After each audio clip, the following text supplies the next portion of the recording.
Okay, dear students, till now we saw about the emergence of democracy, the birth of democracy in Libya, and the emergence of the leader, Muammar Gaddafi, and how he ousted King Idris from his throne, and how he established democracy with the help of RCC. You see here, Revolutionary Command Council, and how this council is ruling Libya. Okay, then we saw that after the discovery of natural resources, Libya had a development, a fast growth, and Gaddafi played a very pivotal role, very important role. Okay. So he was able to give free education, and he was able to give free uh, uh, housing to those nomadic people. There are different tribes in Libya, and he was able to give different housing to the nomadic people, and he wanted to uplift the life of the people. Okay, he was starting well, but how towards the end his policies became so arrogant in the sense he lost trust in democracy. He lost trust in democracy, and therefore he wanted to single-handedly run the government, and whatever the voices he found uprising, he was subjugating the voices, destroying the voices. Okay, so with that, we see an emergence of a dictator in the person of Muammar Gaddafi. Okay, now in this part, we see how the military dictatorship under Gaddafi went off, and how the struggle for democracy once again restarted in Libya. Okay, so the Gaddafi government, as you have already seen, the Gaddafi government lost faith in democratic institutions, and therefore what it does, it established a parallel administrative body called Revolutionary Command Council. Okay, so it was this council that was running the government from the front. The military ruler did not tolerate any kind of opposition to the government. They didn't want to have any opposition. See, a democracy should have both, plus and minus. Only then it is not a democracy. Someone who runs the government, someone who is opposite to the government, we call it as opposition. Okay, this opposition in a way indirectly supports the government. Whenever the government goes away from the policies, goes away from the constitution, it is the duty of the opposition to tell the government, remind the government of the constitution. Okay, so that is how democracy functions. But here what happens, here in Libya, it is just the other way around. Now government totally wanted to get rid of the opposition. Okay, so they were trying all their level best to suppress the opposition. What happened, that led to the civil war. The citizens were not allowed to form any kind of organization. It became so dictatorial. Okay, right. So what happens, how people began revolting against the government. In the year 2010, we see that there was a internal struggle in Tunisia. A businessman was killed. Okay, that triggered a kind of revolution in Libya. So we have the influence of the social media. Okay, so people began to take everything into the streets.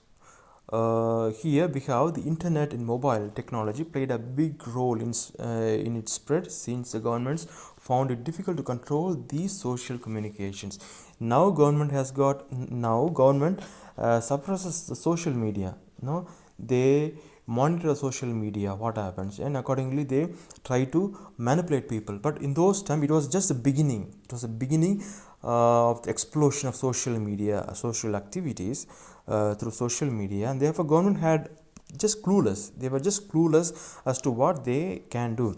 Okay, so this paved way for the Arab Spring. This revolutionary movement came to be popularly known as Arab Spring.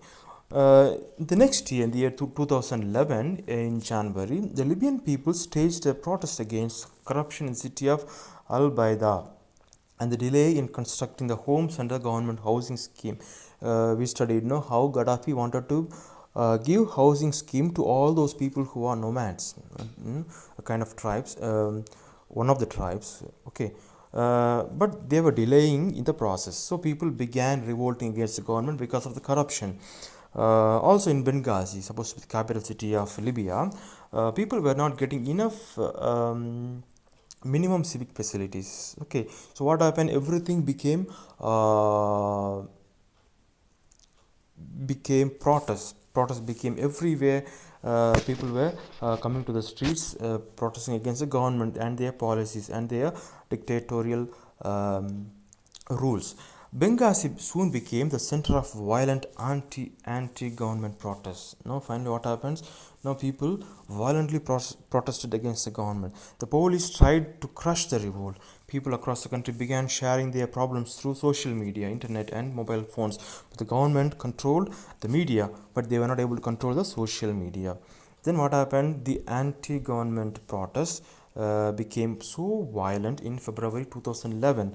People in Benghazi staged demonstration against the police, and some protesters used firearms. Here, what happens? Some of those people who were in army, they became anti-governments, so they took up arms. People took up arms. Now this led to civil war. So protests broke out in many cities across the country. The protesters attacked the government buildings and took control of the radio stations, and police and army restored to firing in many places to quell the revolt. Now what happened? Finally the army entered into the civilian territory, and they began shooting its own people. Okay, now what happened? In the same year, Gaddafi declared a state of war. Finally, there's a civil war in the country, and Gaddafi, as a dictator, declared a state of war in the country. He used his own air force and army to suppress the revolt. He killed his own people. He became so arrogant. Some powerful democratic nations in the world, seeing all the situations in Libya, other powerful democratic countries, they started helping the rebels against Gaddafi's dictatorship in Libya. They began extending support to the rebel organizations, providing them with weapons and money and so on. Okay, the UN, United Nations, they also declared its support for the rebels, declaring no-fly zone over Libya. No one can fly over Libya. So this paved way for the NATO forces to target all the Libyan government's army, Libyan government's air force. Then finally what happened? The rebellion was eventually successful, and Colonel Gaddafi, he was trying to escape the country. Finally he was arrested and he was persecuted. He was killed. Okay, now finally what happened? Libya became a democratic country. You see how it became. Libya started from a monarchical rule, and from there, because of the military coup, they wanted to establish democracy, and in fact they threw away the monarch, and they established democracy in Libya under one man called Gaddafi. And as a young leader, he was so vibrant, he was so nationalist, he was a patriot. But as the year goes on, what happened? He became so arrogant, he became a dictator, and he in a way tried to abolish democracy once and for all in Libya, and the result was terrible. He became a rebel. He became rebellious against democracy, and finally he lost his life. Okay, so history always teaches us that a dictator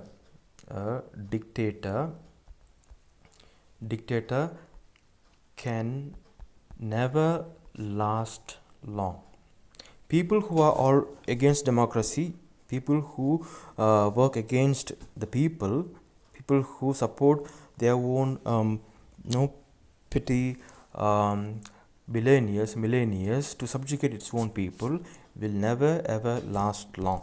That is a lesson that we learn from Libya, no Gaddafi. That's a lesson we learned from Hitler. Okay, so Libya held its first democratic elections in November 2012. Many political parties put up their candidates to contest the elections. Around 200 people's representatives were elected. Okay, in the year 2012, finally, after all the civil war, there is a democratic elections in Libya. Okay, Libya. A new government was formed in the year 2012, and it declared an interim constitution which laid the ground for establishing democracy on permanent basis in Libya. So what happened after the election of government? They declared an interim constitution that paved way for the permanency in permanence of democracy in Libya. The eyes of the world are now on the country. They are keen to see whether democracy succeeds in Libya or not. Still, it is the process. Still, Libya is trying to find its own ground of democracy in its own country.